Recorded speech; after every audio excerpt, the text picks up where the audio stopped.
In this video, I'm going to show you 3 ways to improve your risk reward.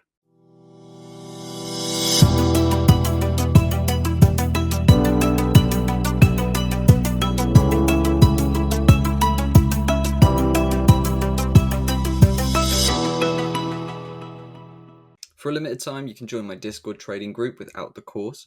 The link's in the description for that. It's going to show you everything that's included. You get to trade with me and my community, and you'll get educational videos and analysis every single week. So if that sounds good to you, head over to the link in the description and I'll see you there. Hello everyone and welcome back to the channel. I hope you're doing well. In today's video, I want to cover an important topic, and a very important topic if you want to scale up your trading, become a better trader, and remove a lot of the stress from your work as well.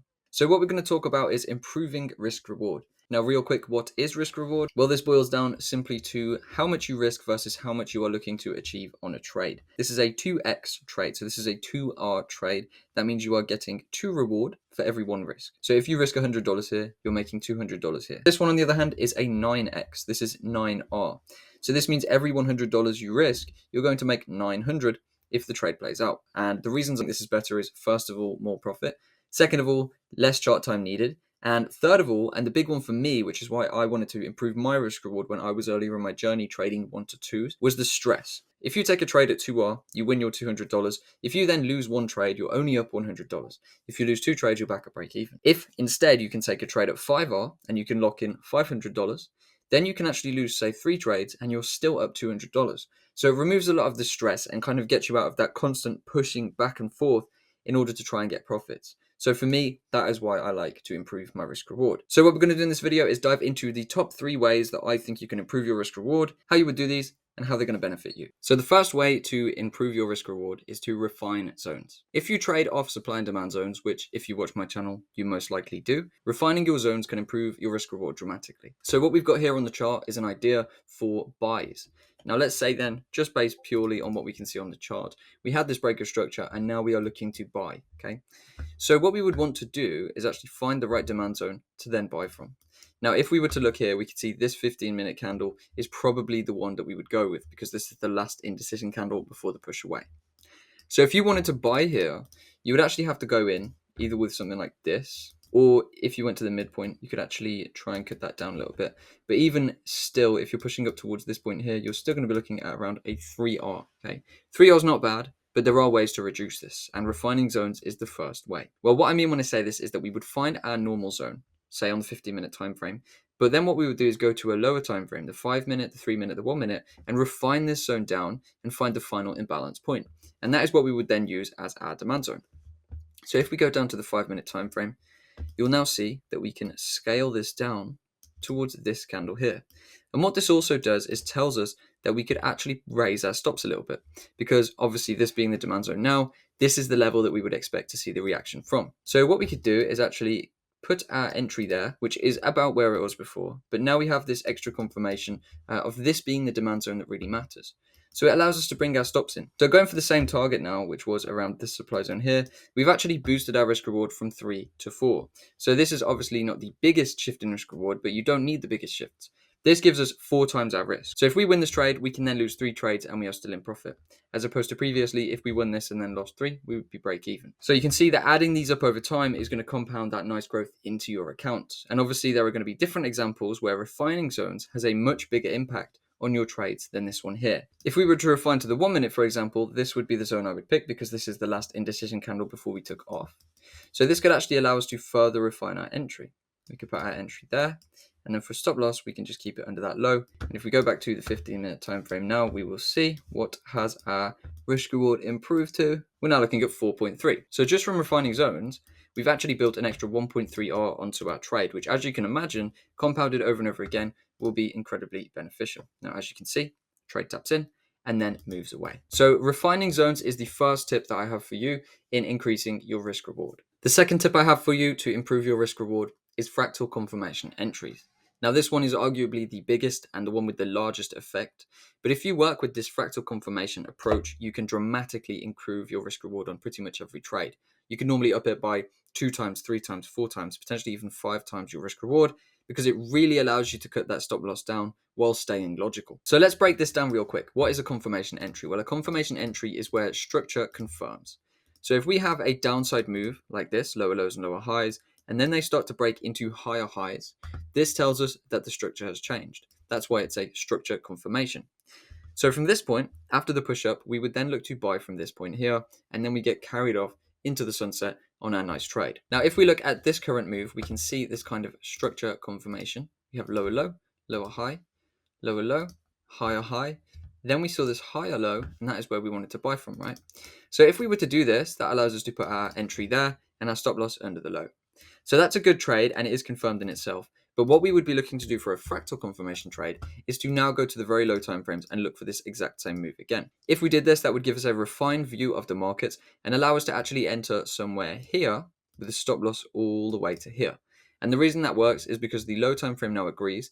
And if we get into a trade here, we would basically want to get out if it did break this low, because that would show a shift in the trend. So it allows us to put our full risk on a trade over a much smaller area. And as you can see, this has taken us from around 4.3R to 11.2 now. So now I'll show you the example within the real price action, and you can see how you would apply a fractal confirmation. So now that price is down here at the demand zone, on the 5-minute time frame this is, what we would be looking for is a break of structure to then tell us to buy the trend, right? Then it allows us to put our stop loss very close, rather than all the way under these zones as well. So right now we would want to see a break of this high here, because this is the last structure point in the trend. Until that happens, we don't take any action. But as you can see, it does happen. So what we can then do is look for the imbalanced demand zone, which we can see down here, and we can put a buy limit on that. We've had the structure confirmation once again here, remember? Lower low, lower high, lower low, kind of lower high, higher low, now a higher high. So this has shifted us out from a downtrend into an uptrend. So we can put our buy limit on here, and we can then let the market do its thing. And what we can actually do is put our stop loss very tight in under this low here.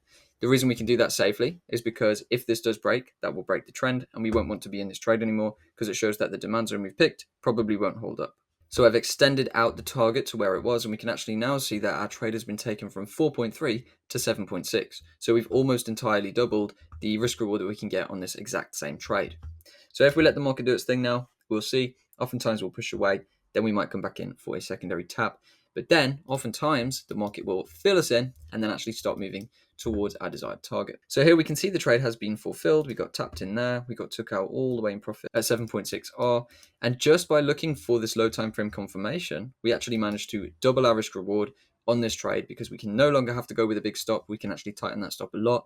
It remains just as valid, just as safe, and it actually allows us to make a lot more money on each trade. Tip number 3, and this one is mostly geared towards swing traders, is to use the midpoint of supply and demand zones. Now you might notice that on my charts, when I put a supply or demand zone on, it has a top line, a middle line, and a bottom line. The reason for this is simply because the middle line can actually be a good place to buy from or sell from if you have quite a large zone. So what you can actually do if you're trading the higher time frames, by that I really mean anything over the 15-minute time frame, you can actually use the midpoint for your entries. Now, this isn't going to work every single time. Sometimes you're going to miss a trade by doing this, but it does double the risk reward essentially on the trades you would take. So let's say for this example, we wanted to buy from demand here on GJ.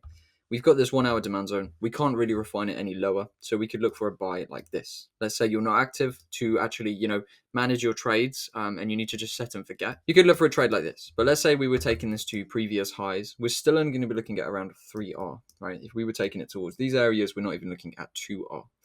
So what we can actually do there though, is let's say we're targeting that 3R target.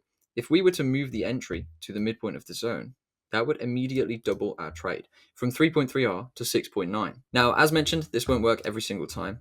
Sometimes you're going to miss a trade based on doing this. A lot of the time it will work if you're working on those higher time frames, and you will often see those midpoints get tapped in before the real big moves begin.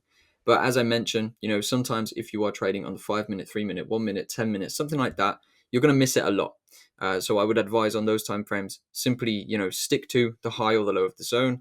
That's going to stop you from missing a lot of trades. And with how infrequently it happens on the low time frames, it's better to get, trades between 3 and 6R than it is to miss loads of trades that are targeting 12R plus, right? So sizing up this trade then, if we were to have entered this, we'd be looking at around 4R, whereas if we'd entered from the top of the zone, we would only be looking at a very small profit of around 1.5 right now. So by just halving that stop loss size and bringing it into the midpoint, you're going to see some large improvements in the risk reward you collect on your trades. So I hope you've learned a thing or two in this video. We've been through refining zones, using fractal confirmation, and actually entering of the midpoints of supply and demand zones to improve your risk reward. And in my opinion, these are 3 of the easiest ways to actually begin increasing risk reward without making massive dramatic changes to your strategy and without having to change too much whatsoever. But you do have to remember these will come with cons as well as pros. Sometimes you'll over refine a zone and miss a trade. Sometimes there won't be confirmation and you won't get an entry. And sometimes price will only react from the high or the low of the zone and you'll never fill the midpoint. So if you're going to try and adopt these trading styles, remember that there is bad with the good. It's not all happy. Sometimes these methods are going to lead you to miss trades, but overall the trades you do catch will pay out heavily in the high risk reward you can get from them. I'd advise you now to go forth to the markets with these new strategies and give them a go.